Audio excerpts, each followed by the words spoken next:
economy, for healthcare, for education. So he's got the right priorities, he's got the right ideas, but he's also got the right values. And a couple of weeks ago, we were campaigning up on the Eastern Shore, and we made a stop at the Eastern Shore Rural Health Clinic. And we learned about the great work they're doing. I also learned that Ralph had volunteered there for 15 years. So he made his way up from Norfolk to help serve those who really needed health care. That tells you the kind of person he is. He's a person with a servant's heart. He's got a lot of compassion, the right values, the right ideas, the right priorities. Help me welcome our next governor, Ralph Northam. Thank you. Hello, 757. It is great to be home. Thank you so much, Mark Harry and Justin Fairfax. Are you all ready to win on November the 7th? Are you ready to keep Virginia blue? Are you ready to make Virginia blue? That's what we're going to do on November the 7th. I want to tell you, as we travel around this great Commonwealth, the crowds are getting larger, the people are getting more enthusiastic, and I will tell you what we're seeing. People are fed up. They watched the same campaign that I watched in 2016, a campaign that was based on hatred and bigotry and discrimination and fear, and people are standing up and literally saying, no, no, this is not the new normal that we're going to accept in the Commonwealth of Virginia, in this great country of ours. And it is incumbent on all of us to take this energy and not only elect me as the next governor, Justin Fairfax as the next lieutenant governor, re-elect Mark Harry as our attorney general, but we also have a wonderful opportunity to win back our majority in the House of Delegates. We can do it this year. I want to thank you all so much for being here. It is great to be here on the 41st annual picnic of Congressman Bobby Scott. I'm going to tell you the kind of public servant he is. Did you watch him, the way he introduced every last one of these people up here? Let's give Bobby Scott a big round of applause. I also want to let you know that beside or in front of every good man is a good woman, and I want to recognize my wife, Pam Northam. Thank you so much for being here. And another woman who is very special in my life. You know, it's all right to have more than one woman, right? I want to recognize the chairwoman of my campaign for governor in 2017, Delegate Marcia Price. Thank you so much, Marcia. So this election is about moving forward rather than going backwards. It's about turning this country around. It's about fighting for economic opportunity for all Virginians, no matter who you are, no matter where you are. It's about making sure that our children have access to a world-class education system, making sure that all of us have access to affordable and quality health care, making sure that we live in areas where the water and air are clean, and making sure that we live in safe communities where there are not guns on every street corner. And finally, something that we are so proud of as Democrats, we live in a very diverse society, don't we? Just look around this audience. That means it shouldn't matter the color of your skin, your sexual orientation, the country that you come from, or the religion that you practice. We're inclusive in the Commonwealth of Virginia. We welcome people to the Commonwealth of Virginia. Our lights are on and our doors are open. I don't know about you, but I'm proud to be a Democrat. And when we elect Democrats, good things happen in the Commonwealth of Virginia. So we have a fight on our hands, and I'm here to tell you this afternoon that Ralph Northam, Justin Fairfax, and Mark Harry are ready to lead the fight. We need people to fight with us. Are you ready to fight in 2017? That's what we need to do. Thank you so much, and God bless all of you. And I want, with no further ado, to introduce a friend to all of the Commonwealth of Virginia. Most of you think I'm going to introduce this man to my right. No, no. I have another friend to introduce. She's the better half of this man to my right. She was a J&D judge in the Commonwealth of Virginia. She was then our wonderful Secretary of Education and did so many things for Virginia. Thank you so much, Ann Holton, for all you've done in Virginia, and thanks for your support. And now to her lesser half, but also a good man. He was the mayor of the city of Richmond. He held the most important job in the Commonwealth of Virginia, Lieutenant Governor of Virginia.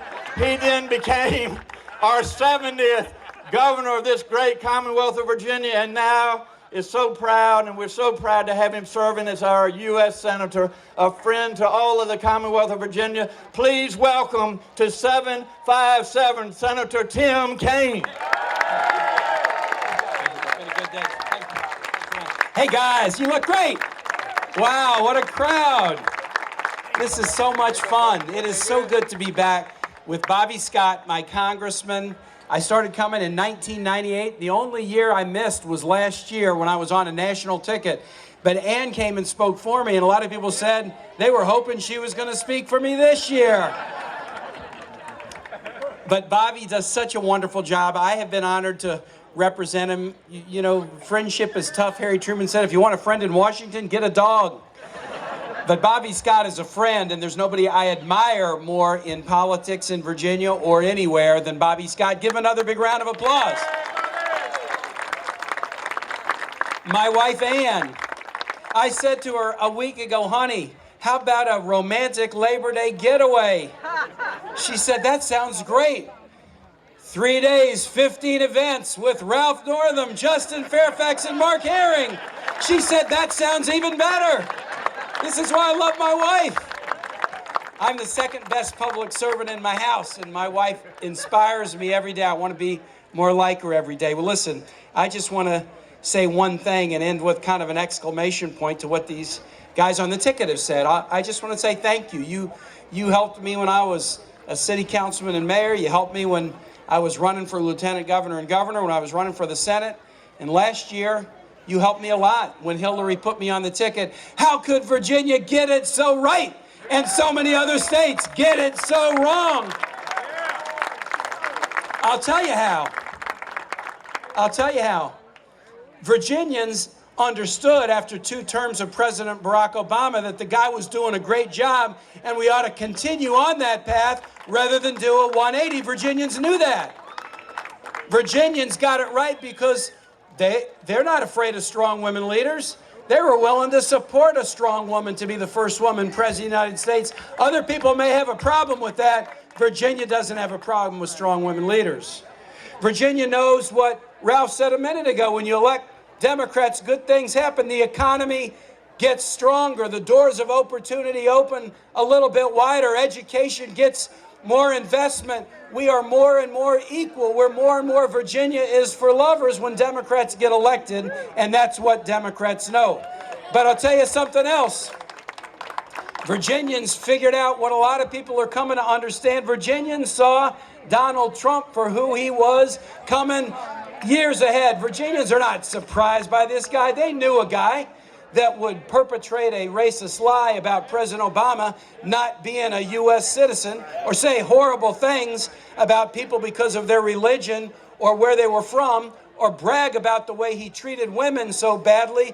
That guy was not going to be the kind of person that would be a president of the greatest nation on earth we could be proud of. Virginia saw that. Virginia knew that somebody promising greatness, the first thing you ought to do is look and see whether there's any evidence of goodness. Promises of greatness are fine. Was there one bit of evidence of goodness in the way Donald Trump had acted toward charity, acted toward his business partners, been interested in public policy, the way he talked about people? If we've learned one thing as a country after this election, it's promises can be empty. If somebody promises greatness, look and see, Democrat, Republican, or Independent, whether there's any evidence of goodness. And in this ticket right here, you can see it just as plainly as can be, the goodness. But let me close and say my thank yous aren't done, because you know what happened after Election Day? We were crushed and disappointed. Some people have decided in this country, there's still about 30% of them, they're just going to figure out a way to say Donald Trump is great no matter what he does, no matter what he says. That's about 30%. Some others, sadly, are disappointed enough that they've kind of pulled back in their shell a little bit, but not Virginians. No, not Virginians. On Inauguration Day and thereafter, Virginians in the thousands and hundreds of thousands went to women's marches all around this Commonwealth and in D.C. to say, we're not taking this sitting down. And then when the president tried to block with his travel ban people based on their religion. Virginians turned out to airports. You made it as a surprise, but we don't care. We're going out to airports anyway to protest against you. And again and again and again, Virginians have been standing up. In the primary in June, you saw the Democratic turnout so much bigger than the Republican turnout. We have so many candidates running. Virginians are not taking this sitting down, and I'll tell you the one that's the best. These guys said over and over again, Act 1, repeal Obamacare. Do it on the first day. And we took it seriously because in the House, how many times, Bobby, had the House voted 50 or 60? In the Senate Republicans had done it too. They'd sent the bill to President Obama's desk, repeal Obamacare. It's great, take insurance away from millions of people. We're going to do it on day one. But they couldn't. They couldn't do it on day one.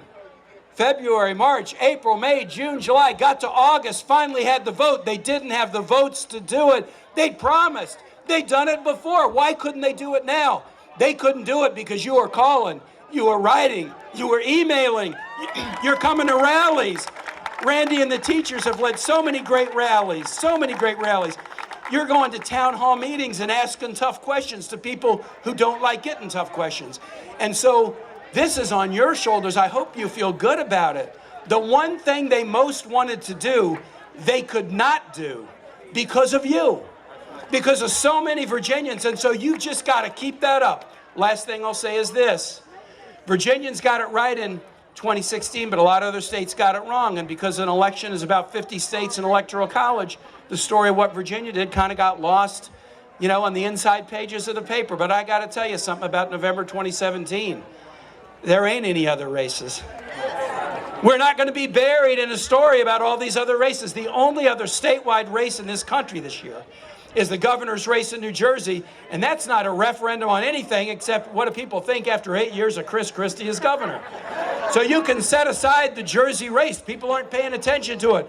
What are they writing about? They're writing about what's happening in Virginia, the battleground state, the birthplace of presidents, a state that has gone from red to blue in recent years. What's happening in Virginia? People all over this country and world are wondering what's going on with the United States. We can answer that question.